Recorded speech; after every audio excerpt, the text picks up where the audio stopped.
Flowers coming out of the ground, man. Spring brings new. Spring brings growth. Spring brings shedding the past, baby. So get out here. Health is wealth, man. Check your health. Get your blood work done, man. Man. There's just some things I got to tighten up after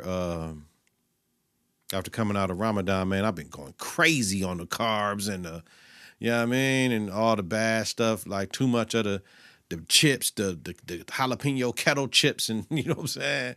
All the stuff that I couldn't eat during the day, I be, man, going crazy, B.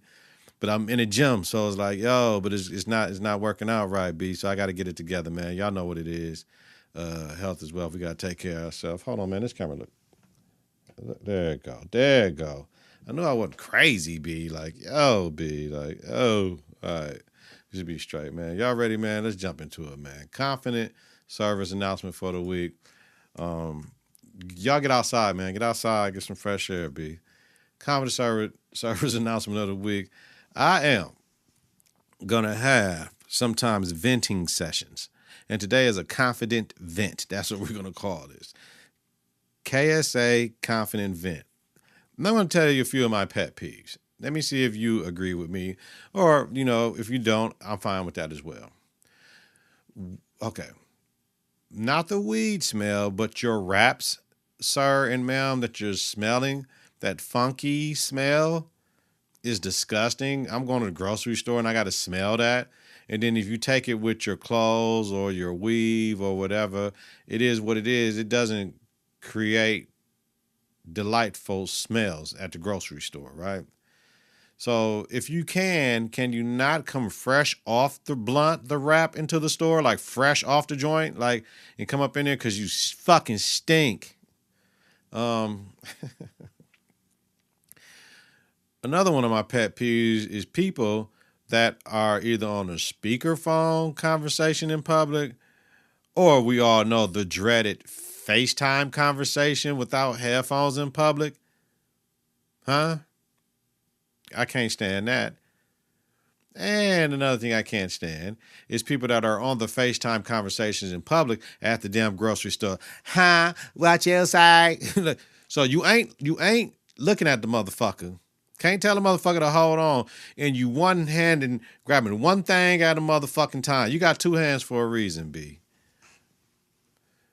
And my final pet peeve, and clearly this was all at the grocery store. I ain't going to tell you what grocery store it is, because you're going to be like, motherfucker, that happened to you because the grocery store you was at.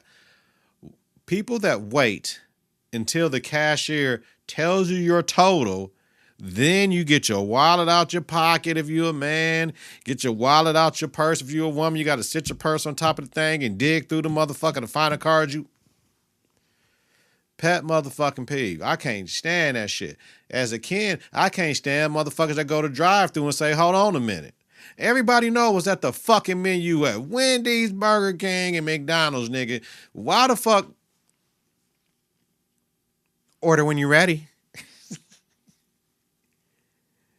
Because, like, I know what I'm going to get because that's why I'm going to get it. Like, I can see when some walk-in shit or whatever, and you're like, let a nigga know. I mean, the drive-thru's supposed to be fast, bitch. The fuck? So that's my confident vent for the week, man. I just had to get it off, man. And it's just some shit we do that I just don't vibe with that we need to stop, yo. All right. Politics as usual.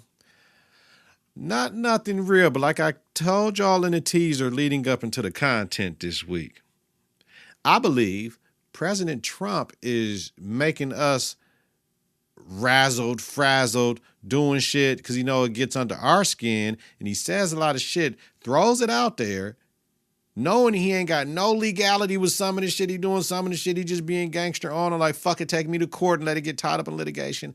And other things, he's just throwing out there because motherfuckers are so scared they got to come back to him and try to negotiate so he can get a better deal for him or the American public, people, American business interests. Because remember, the job of the president is not to make sure DEI is available for the women in my family, because it sure don't do shit for the men. You know what I'm saying? It's to make sure that the business interests of Americans in the world are protected. That's it. Why do you think he's going so motherfucking hard on the terrorists? What he don't understand, though, sending a lot of these undocumented workers back might hurt some farming and some shit like that. However, if I'm thinking that California, Arizona, Nevada shit, they got documented workers coming over there, motherfucker. You know what I'm saying? They coming in to work, going right across the border the same day type shit. You know what I'm saying? So it is what it is, man. So I really believe Trump is playing everybody that want to pay attention to his ass because he's an attention whore. So y'all giving him attention. That's exactly what he want. Republican strategist Shermichael Singleton last week on Abby Phillips went off on Ana Navarro when they were talking about blacks. Well, Ana Navarro brought up blacks being brought here illegally when it comes to Southern immigrants getting removed from here illegally. And Shermichael Singleton was not having none of that shit. He snapped that Abby Phillips had to go to commercial. How dare you? You don't never talk about my people. I'm going to tell you. You know what I'm saying? Why am I coming up here for this type of shit the motherfucker get to do to man? He was snapping. So Shermichael Singleton, the other white man that's the conservative, he sat back in the cut like, oh shit. Because Ana Navarro had no right to try to, fuck the gay people, Irish people possibly. Do not put your struggle with the struggle of African Americans that was brought here forcefully to work the land that the whites couldn't farm here in this country after they took it from the native people. Do not sit there and say your plight as gay, LGBTQ plus IA, or the Irish were slaves as well. That shit don't count to the shit we went to. It wasn't chattel slavery for Irish people, and no gay people were enslaved ever and shit. Like, no, having to work the fields and shit. So miss me with we should, nah, P. Nah, not going to be able to do it. You know what I mean? It's not the same. McDonald's profit down 6% in the first quarter, largest since the pandemic. McDonald's president says it's due to consumer fear of the economy. No, motherfucker, no, it's not. Y'all needed y'all DEI. Y'all deleted it after y'all needed it to get Then y'all deleted it because it didn't serve y'all no best interest of the financial gain for it. Now y'all take DEI away and we're not fucking with y'all. We're not. I tell y'all, I haven't been to McDonald's in months. I go to Target to get, they have a banana chocolate chunk granola for my yogurt, for my Greek yogurt I love. They the only ones that have that flavor. I got to go to Target to get it. But when I go, I buy multiple bags. Walmeezy's, just wipes for the bathroom and shit. You don't flush your whites. Only pee, poop, and it's 3 P's. Oh, toilet paper. Go down that motherfucker. You're not supposed to flush wipes. So put that shit in the garbage, take that shit out to the trash. That's it. You already wiped the smelly stuff when you wipe with the toilet paper anyway, so that's just a cleanup. So, you know what I mean? Take that shit outside to the trash. Yeah. You shouldn't have ended your DEI. And as far as Harvard said to Trump, we have fuck you money. And have had it since 1636. We don't give a fuck about y'all government money. We got billions in endowment. So if you want to cut our shit off because we don't want to, wait a minute. Our motherfucking college is older than y'all Constitution. We have fuck you money. That's what the fuck Harvard said, man. That's what they said, B. We all know that. All right. Now, before we move on into my NBA news, I told y'all I was in the studio. So I'm going to play my latest joint in the background and all that. And I think this song, I'm going to title it, because I don't title none of my stuff. I just beat, date, BPM, right? Well, month, and I organize them in months and I organize them in years.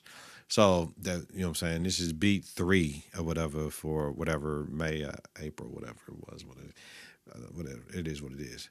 But I think this one is called The Walls of the Studio. And I might go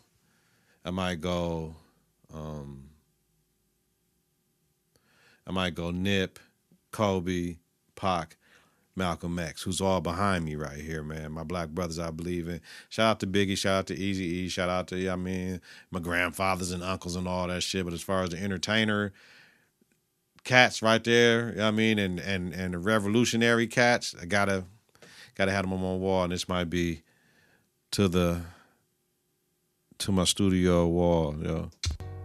All right, hold on, I gotta do my. There we go. All right. All right. Yeah, let's get it. And it don't stop. It do stop, motherfucker. Okay, going back to the Bucks right fast, because their season is over and shit, and we talked about it last week. The Bucks can let Brook Lopez, Taurean Prince, Gary Trent Jr. walk, and we're still $10 million over the salary cap. And we don't have a draft pick until 2031, right? So that's just that. When we talk about trading Giannis, we can't trade Giannis. We ain't gonna even have no draft picks. We got to keep Giannis until Giannis ready to go. John Halliburton is banned from all NBA games until further notice. Deserved, but he's banned from the Pacers. That don't mean he can't go to the Celtics-Knicks game, but he's banned. The Pacers banned him from home and away Pacers games, whatever. Right? Because this is what was wrong. This is what is wrong with basketball besides the kids play too many games on the travel ball circuit. Greg Popovich will not return to the sidelines, will become director of basketball operations for San Antonio. Well done, Pop. Continue to get healthy. We love you. 29 seasons, 1,422 wins are the most wins in NBA history. He has 5 titles, 3 coaches of the year, Hall of Famer. Salute to Pop. He's still going to do what he do, right? He loves his rhyme, especially his rep. Mitchell Johnson will become the new head coach, dropping the interim tag. Okay, Sunday, inside. I always got an inside funny story. Chuck fucked up the hockey reel when he was tripping about the games. To my man, the games start tomorrow. They don't start on Friday. What idiot fucked this up? Ernie said, maybe that's for a later start in the week, Chuck. And Chuck apologized. And Shaq and Kenny was rolling in the background. It was funny because he was snapping, calling people idiots, right?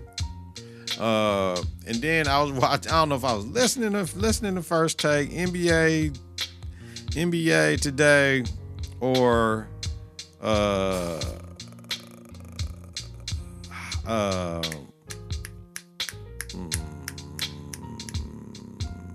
don't know what I was listening to, but Park said Okoro couldn't hit a bull in the ass with an ironing board, and I'm like, what? Because I don't understand it, but it's funny as fuck. He couldn't hit a bull in the ass with an ironing board. That's just funny. That's some shit in reference to their need to get Evan Mobley the ball and not the others shooting that bullshit. You know what I'm saying? Like, so it's just like whatever. All right. So let me tie up my Eastern Conference round 1 shit before we get into the 2-game ones. The 2-game ones we saw, right? So Pistons Knicks. We know what happened with that. Like, we're just going to say what's next for the Pistons here because we know the Knicks beat the Pistons. They had a 30-win improvement from their previous season, right? Snapped a 15-game playoff losing streak. However, they're 0-3 at home in this playoff series versus the Knicks. They couldn't win a game. You know what I mean? Unrestricted free agents, Beasley, Hardaway Jr., Schroeder, and Reed. They need to bring 3 of them back. Jaden Ivey will return from injury, and they did not have Isaiah Stewart this series as well. They would have beat the Knicks. They should have beat the Knicks. They dropped a couple games with some questionable calls going the Knicks' way. Anyway, they were 6th in the East this year. This is a great turnaround for them under the Monty Williams shit. Shout out to Detroit, right? Western Conference, though, however, what's next for the Clippers and the Nuggets, right? Nuggets going on, and they won last night. We'll jump into that. However, next for the Clippers, this was T. Lue's first Game 7 loss of his career. He's 4-1. 3rd straight first-round playoff exit, though. They got a player option on Harden for $36 million, Batum for $4.9, and Kawhi is signed for 2 more seasons. They just got to figure it out. Harden can't play in Game 7 and shit. That's all it is. You can't win one. So, Lakers, Timberwolves, we know the Timberwolves took them out. Next for the Wolves, we know it's the Golden State Warriors, who the Wolves are 1-3 against in the regular season. Now, the Lakers. Do JJ need to go? No. Do we rub people the wrong way? Possibly. But he only won 4 more games than Darvin Ham did in the regular season. They got Luka. It is what it is. The second half of that game against Minnesota, playing with the 5 players and loser, will come back to haunt them. That was a bad decision. No matter how we should have won a game, we fired Darvin. Is it time to let Bron go? Right? Is it time to let Bron go? Is it time to let Bron go? We can't max out Bron, y'all. We can't. Now, Luka, when he commits to second and third effort on D, he will be the best 2-way player in the game. Right now, he's not. He don't commit to no effort on D, really. So we got Bron, we got Luka, we got Reeves as the top 3 players for the Lakers offensively, but they ain't the top. Neither one of them are the top 3 players for the Lakers defensively. There lies the problem. Jackson Hayes had to play. So make him play against Rudy. Like, you got to go out there and play. Rudy was out there 26 and 28 type shit. You got to let Jackson Hayes play. Come on, G. We traded away AD, so we can't not have a motherfucker in the middle. So no lob threat on offense, no rim protection, consistent as is. Fuck it, let it go. Let him play. It's better than nothing. A little bit of something better than a whole lot of nothing. A kick-ass half is better than a half-ass full. A kick-ass half is better than a half-ass full. A kick-ass half is better than a half-ass full. Come on, G. Lakers eliminated in the first round in back-to-back seasons. Player option on Bron and Dorian Finney-Smith. Luka get a player option 26-27. They ain't got no first-round pick, right?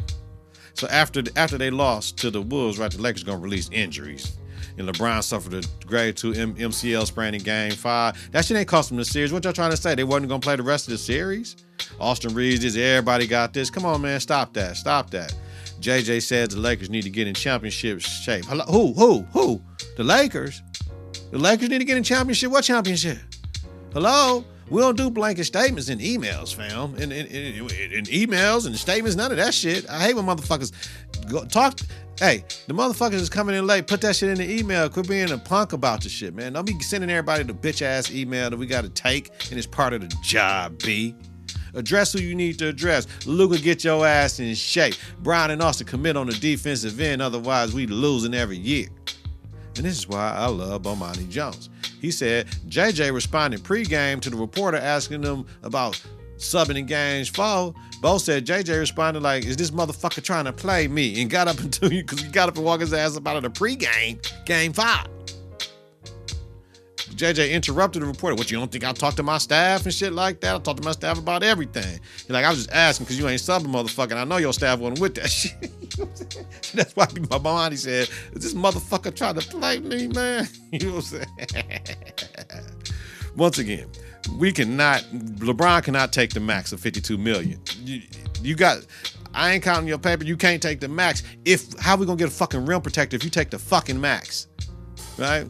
We got to get another max for Luka, right? We got to get another max for Luka before we waste his prime while we wait for you to gracefully bow out, B. You got enough. In this new NBA, you can only max 2 players like that, B. Brian, you're going to have to cut that shit in half so we can go get a motherfucker. Because we got to get Luka and someone else for the future, man. Shout out to the Lake Show. All right. Rockets Warriors, next for the Rockets.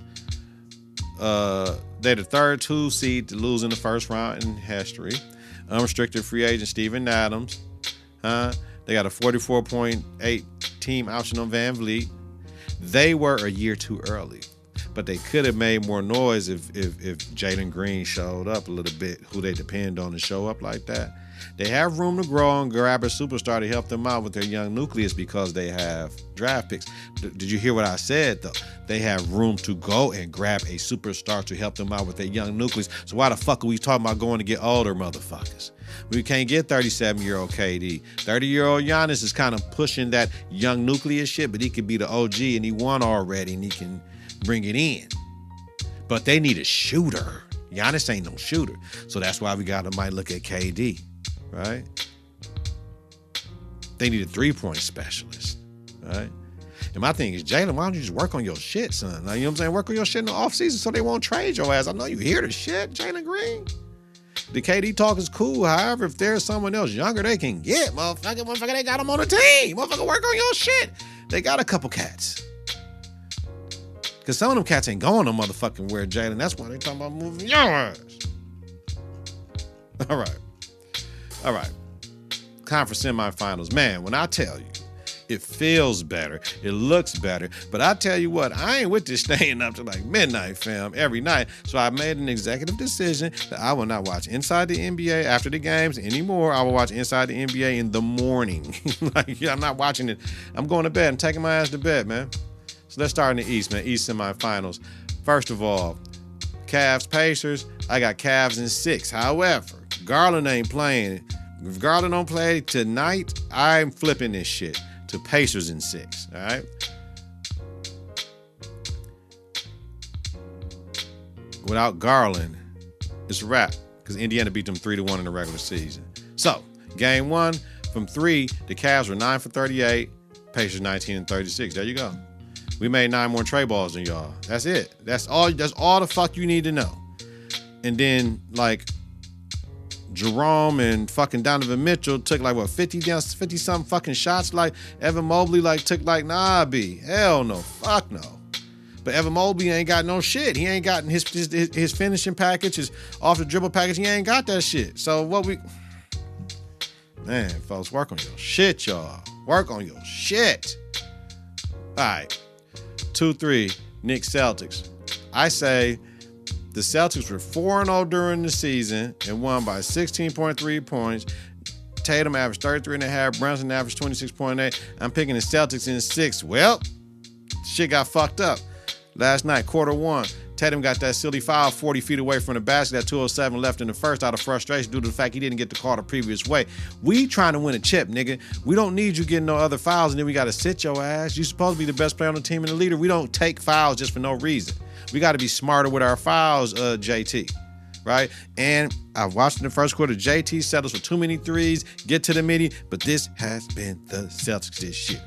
So quarter 2, going in a half, 45-61 Celtics, like it's cool. Brunson and Pat Cap picked up their third foul. They pick up their third foul because y'all penetrate, not because y'all crossing over and shooting sidestep and fadeaway threes and shit. In the third quarter, Celtics go motherfucking 20. Like, yo, we partying, right? We partying. In the fourth quarter, the Celtics up 9, right? Huh? The game tied at 100, right? Because the Knicks came the fuck back. Why? We're going to get to why at the end of this. But what I tell y'all, I said, JT settled for too many threes is the Celtics settle for too many threes. That's how they play. Tatum has Robinson on him, right? No one in the lane. Top of the key. And he shoots a fadeaway 3 when it's tied 100 apiece instead of taking them to the basket, making them foul on them. Didn't we just say that before? Get to the midi. That's all he had to do. So the final play of regulation, Drew lost Jalen. However, it looked like Jalen pushed off and got a great look. Jalen pushed off all the time. I don't like that shit. He always pushing the motherfucker off. I don't like that. It's part of the game, but I don't like it. I didn't like it when Harden do it. I don't like the push off shit.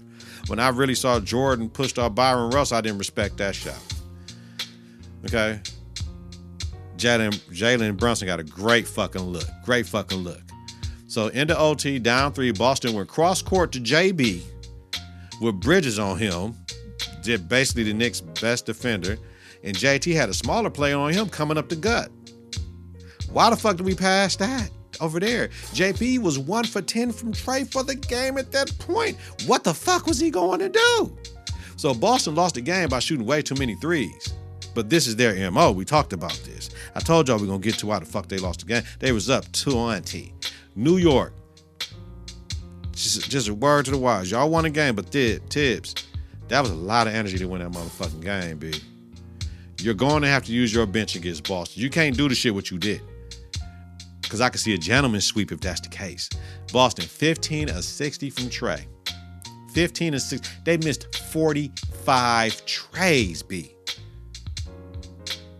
60 3-point field goal attempts are the most attempted in a playoff game. Fourth quarter, check this out. Boston, 2 for 15 from Trey. New York, 6 of 10. Do the math, baby. That's why they lost the motherfucking game. Kept on shooting all them damn trays. New York hit theirs, and it is what it is. Man, I say Celtics in what? Celtics in 6, man. All right.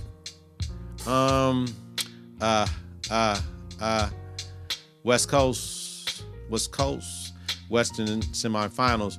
Well, the Warriors and the Wolves, they play tonight, right? 6-7 seed. Warriors are 3-1 against the Wolves this season. Curry averaged 28.8, 46% from Trey, 7.5 assists. Average 26, 44% from Trey, 5.5 assists. Now, the pick should be a push. I should push this, but I don't know. Teams haven't played since Jimmy's been a Warrior. Teams haven't played since Jimmy been a Warrior. So either the Warriors will be better offensively, or Rudy Gobert balls out and the Wolves have too fucking much for the Warriors on the inside. That's the key to the game. Either the Warriors are going to be better offensively, or Rudy is going to make his presence felt on the interior for the Wolves, and they're going to have too much for the Warriors. All right. Thunder Nuggets. Preview. They split 2-2 this year. Jokic averaged 24.5, 15.8 rebounds, 11.8 assists. SGA averaged 30.3 points, 5 rebounds, 6.5 assists. I picked the Thunder in 7. All right, so last night I'm watching the game. The Thunder was 60-50 at half. It was a good game. I dozed off a little bit. Fourth quarter, it was an 8-0 Denver run with a minute left, down 1. This is the youth of the Thunder showing up at the wrong motherfucking time, you know what I'm saying? And then after the Gordon miss, instead of kick out the SGA, right? After the Gordon miss, instead of kick out, SGA makes 2 free throws, right? So we got 9.5 seconds left. Holmgren misses 2, free throws up 1. Denver goes down. Westbrook hits Gordon with a great fucking pass in stride, in his hands, ready to go. Gordon hits the tray. So the Nuggets ended the game on an 18-6 run to end the game. These leads, y'all. These leads. They got to get it together. Jokic at, 42, 22, and 6? Nuggets outscored the Thunder 19-6, the final 4-10 of the game. Man, listen, man. I don't know. Those are my picks, though.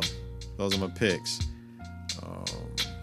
Only one that I might change is the Pacers if Garland don't play tonight. All right. Okay. And finally, we're up out of here. I did go see Sinners. So, here's the thing. My Sinners review ain't your Sinners review. Let me just break it down real fast.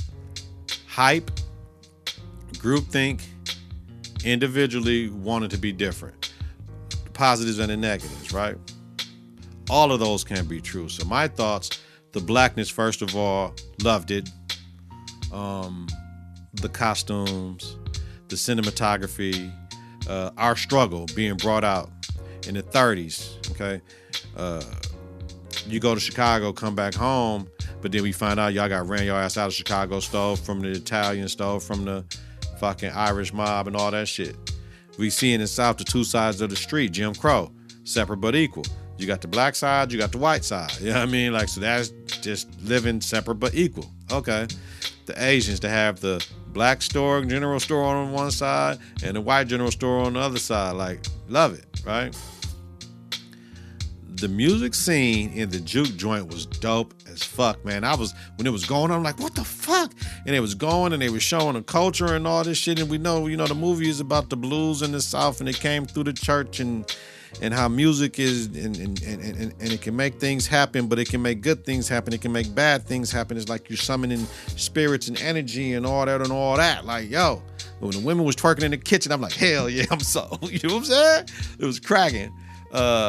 This movie is about being connected to a higher power. You see what happened to Preacher Boy, right? Preacher Boy was able to get through that bitch. Now, the ending, right? How he got up out of it was lackluster, if you ask me. Right? The ending after the credits, though, and one of the twins, Stack of Smoke, told each other, dog, I'm gonna let you go. I ain't gonna kill you, brother. Even though you a vampire and shit, But leave dog the fuck alone. Don't kill our cousin. It's kind of weird. And then they found him later. You know what I mean? But when you're a vampire, you can only come out at nighttime. The hidden message with that shit is like, yo, all this shit happened at the nighttime. All this darkness come out. You don't know who the fuck you coming with. Be mindful of who you with, where you at, and your surroundings at the nighttime, because bad shit happen to motherfuckers at the nighttime. You can't go out trusting people at the nighttime, especially people that you don't, that's not in your family and shit like that. You know what I mean? You don't know who can be who, so just guard your peace. Guard your peace. Do what the fuck you want to do, but guard your peace. Okay? This is a great movie that I was expecting more from. I was expecting more from due to all the accolades and everybody talking about it so much, right? I know my history, so this wasn't just like this just wasn't, you know what I mean? Like, oh my God, like I know my history, so I got a degree in this shit. So it's cool. It's cool. It's cool. It's cool. I've never seen Dust to Dawn that Ryan Coogler gave an homage to that people are comparing this to. But let's keep it real. Only people that's comparing Dust to Dawn and Sinners is white people. When it comes to this black shit, I don't care what white people say about when it comes to my history. So, which is good for me because comparison is the thief of joy. Okay, so if we want to be totally honest, this movie wasn't for me because I'm not a real horror buff. However, I support black people. So when Jordan Peele did the Get Out, when Jordan Peele did The Us, I didn't see the last movie, and I'm gonna have to see it. Whatever the fuck it was with the Kiki Palmer and shit and all that shit, I'm gonna have to watch that one. Because maybe that one is cool. But Jordan Peele shit is a little bit different than my man's. But Ryan Coogler, and I'm gonna get into what I think at the end, what Ryan Coogler will make this shit even better. Since I'm not a horror movie buff, then to me, the movie was great until the vampire shit. I had to piss. I couldn't even go piss. You know what I'm saying? Because it's almost two different movies. You got the vampire shit. You got the regular down south shit, the struggle, what we trying to do. And I want to see if they going to get the motherfucking juke joint cracking and how they was going, you know what I mean? Was the mob going to come get them? What the fuck happened? And then we get to the vampire shit like, damn, fam, right? So to me, the vampire shit kind of dumbed it down, but two things can be true. We can get our history and have entertainment and bring the extra shit. I'm cool with that. I said for me, I ain't saying shit bad. I ain't dimming nobody fucking life. I'd rather have the clan, the mob, or whatever come through and they figure out how to get out of that situation alive, right? Right? With moles in a group that they got to kill somebody, backstabbing where we got to fight to them. Chill out, motherfucker. And motherfuckers with the hero complex are just gonna sacrifice itself like my man did, right? They ain't not gonna get to you. They gotta get through me to get to you. But could y'all just think, if you take the movie and the mob come down, right? And they got the Italian and the Irish mob come down with the Klan trying to get the Smokes and Stack, and they trying to figure out Smoke and Stack what the fuck if they supposed to be working for Al Capone. Man, that's some other shit, y'all. I'm telling you, that shit would have been fire. Cause now the mob got to make a choice. We got to get to these niggas. You know what I'm saying? Y'all trying to get to the niggas. We can't let, you know what I mean? Like, man, that shit, I'm telling you, but it wasn't my movie, but shout out, right? Like I said, once again, I was expecting more from all the rhetoric. That's how it goes. You know what I'm saying? Sometimes your favorite song is everyone's favorite song. There's no dim and the light theories here. I don't get the don't trust the whites narrative, like, because we already know that shit, especially at that point in time. The lady who said her daddy was half black, and he's like, man, I got you set up with a white man. You want to come and be all in my face and all that shit. And they gonna say he wanted some white cooch, and that's why he got bit and all. I ain't looking. It's a vampire movie, fam. It's gonna happen regardless if you wanted some white cooch or not. Or we just kissed her, motherfucker. You know what I'm saying? This is what I want to tell everybody. This is gonna be a trilogy movie, y'all. Watch, because do you motherfuckers think Ryan Coogler can make this movie in different eras? I'll wait. Hell fucking yeah. That will be dope. So shout out to Ryan Coogler. Shout out to everybody involved. Shout out to the actors in that joint. You know what I mean? It was dope. I just was expecting more because everybody was talking about it like, yo, you gotta see this shit, nigga. I gotta see this shit. This wasn't Black Panther. You know what I mean? It wasn't supposed to be. But yes, Ryan Coogler is going to make this a trilogy movie, and we're going to do different eras, and the shit is going to be fucking dope as fuck what they got going on, man. For real, the Sinners universe like Power, my nigga. Like, that shit going to be dope as fuck. And don't let smoke still come through the shit, man. This shit going to be dope with different man characters. And the brother that was Preacher's Boy, this was an introduction. America, get ready for this new black young stud we got coming out this bitch, man. Much love, man. All right, y'all. Yeah. I love it. Let's keep the conversation going. Get your conference together. Get your clutch together. Support your own American-born African with mass appeal. Listen to and follow Network on various platforms, y'all. Click that bell for notifications for new content when I drop. Search Confidence in the Clutch. Follow, share, rate, and review. It's important. Every subscriber matters, y'all, man. Until next week, y'all know what to do. Weekly, Donald Nelson, D-Nell, Dizzle, Deezy, Deezus, Don P, Don D, Little D, Don Rilla Digger, Don Loke, host the Confidence in the Clutch podcast with Donald Nelson. The Confidence in the Clutch podcast about sports, entertainment, music, culture, religion, politics, and society. Have a safe and healthy night, y'all. If you're listening during the daytime, create a great day on purpose. We up out this joint, man. Let the beat rock. Peace.